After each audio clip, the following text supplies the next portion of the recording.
Dear friends and followers, welcome back. दोस्तों मेरे पास कुछ क्वेश्चन आ रहे थे, तो देखिए जैसे कल मैं बिजी था लेकिन मैंने फिर भी एक जो है वीडियो बनाई थी पेमेंट के रिगार्डिंग में।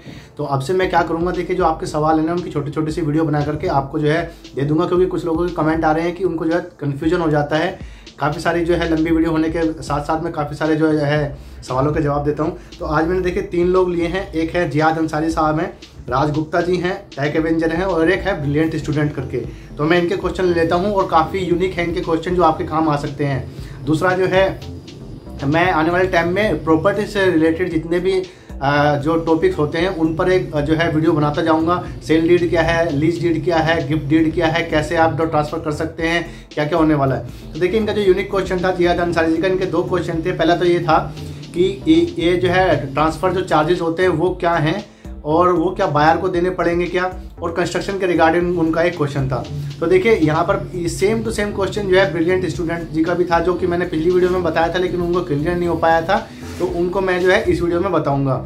अजय गुप्ता जी मेरे व्यूज़ पूछना चाह रहे थे ड्रॉ के बारे में कि भाई कितना जो है इसमें चांसेस हो सकते हैं, कैसे हो सकते हैं, और दूसरा जो है रीसेल का क्या वो है।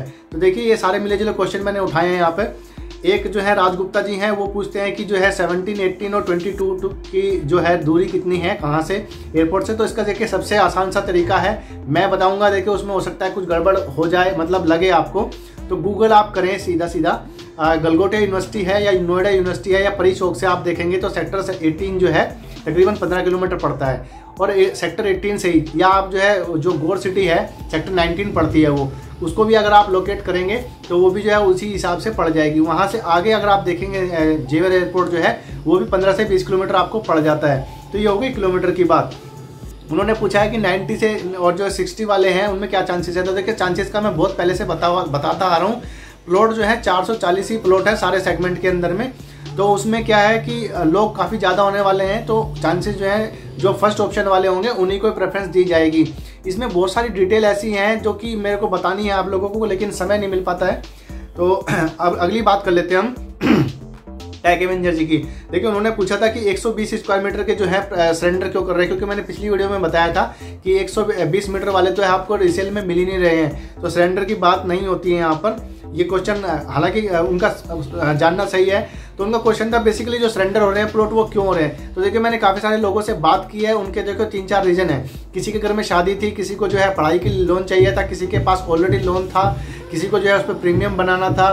तो कुछ जो है गिने चुने ही जो रीजन दिए हैं लोगों ने वही है। और जो सबसे मेन मुद्दा है जो कि एक इन्वेस्टर को जो है लगता है वो ये है कि प्रॉपर्टी के दाम नहीं बढ़ रहे थे उस रूप से जैसे कि बढ़ने चाहिए। तो इसके बारे में भी मैं एक डिटेल वीडियो बनाने वाला हूँ कि ऐसा क्यों हो रहा था और अभी क्या हो रहा है। तो देखिए हम जियाद अंसारी जी का ले लेते हैं। तो सर देखिए इसकी जो प्रोसेस होती है ये उनके लिए भी है जो रीसेल में खरीदना चाहते हैं। देखिए जैसे मैंने पिछली वीडियो में बताया था, जो भी आप प्लॉट खरीदने वाले हैं, देखिए या तो उसकी जो है लीज डीड हो चुकी होगी या होने वाली होगी। अगर नहीं होगी तो भी आपको करवानी पड़ेगी, अगर होगी तो भी आपको करवानी पड़ेगी, यानी दोनों ही तरफ से आपके ऊपर दिक्कत आने वाली है, आपको पैसा खर्चना पड़ेगा। उसमें क्या होता है कि मान के चलिए 5 तारीख को मेरा ड्रॉ निकल जाता है, ठीक है, तो अथॉरिटी मेरे को क्या भेजेगी, अलॉटमेंट लेटर भेजेगी। उसमें सारी डिटेल होती है, वो मैं आपको एक लाइव करके शायद दिखा दूं या यहीं पे स्क्रीन पे लगा दूंगा किसी वीडियो में कि किस तरीके का होता है वो। उसमें सारी डिटेल आपको दी होती है, कब आपने पे करना है, कैसे करना है। उसके बाद में क्या होता है कि मेरे को जो है वो लीज डीड करानी पड़ती है। जब मैं लीज रेंट दे देता हूँ जो कि 10% होता है टोटल कॉस्ट का, उसको कराने के बाद में मेरे को जो है वो रजिस्टर करानी पड़ती है। रजिस्टर कराने के बाद में जो है एक इसमें दूसरी चीज़ भी होती है, वो मैं सारी चीज़ें अलग से वीडियो में बना के आपको बता के दूंगा। वो होता है ATL, एग्रीमेंट टू लीज। वो भी एक तरीके का जो है एक रजिस्ट्री मानी जाती है। उसके थ्रू क्या कर सकते हैं, आप उसको बेच सकते हैं, आपको ओनरशिप मिल जाती है पार्शियली, जो है ये कह सकते हैं हम लोग।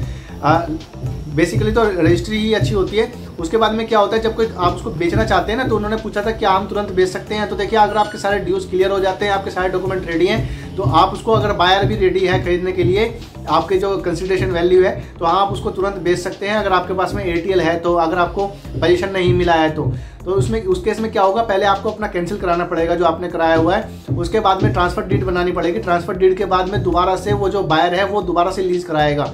बेसिकली होता क्या है इसके, ये काफ़ी लंबी सी बन जाएगी वीडियो, इसलिए मैं लंबी नहीं करना चाहता। आपने रेंट एग्रीमेंट करे होंगे, तो ये भी एक तरीके का रेंट एग्रीमेंट ही है। बस फर्क क्या होता है, रेंट एग्रीमेंट जो है 11 महीने का होता है, वो 12 महीने का नहीं होता। जैसे ही आप 11 महीने से ऊपर कूदते हैं तो रेंट एग्रीमेंट की जगह लीज रेंट हो जाता है। और वो सालों साल तक चल सकता है। इसलिए ये जो है लीज डीड कहलाता है यहाँ पर, या लीज रेंट यहाँ पे कहते हैं इसको। तो ये 10% होगा।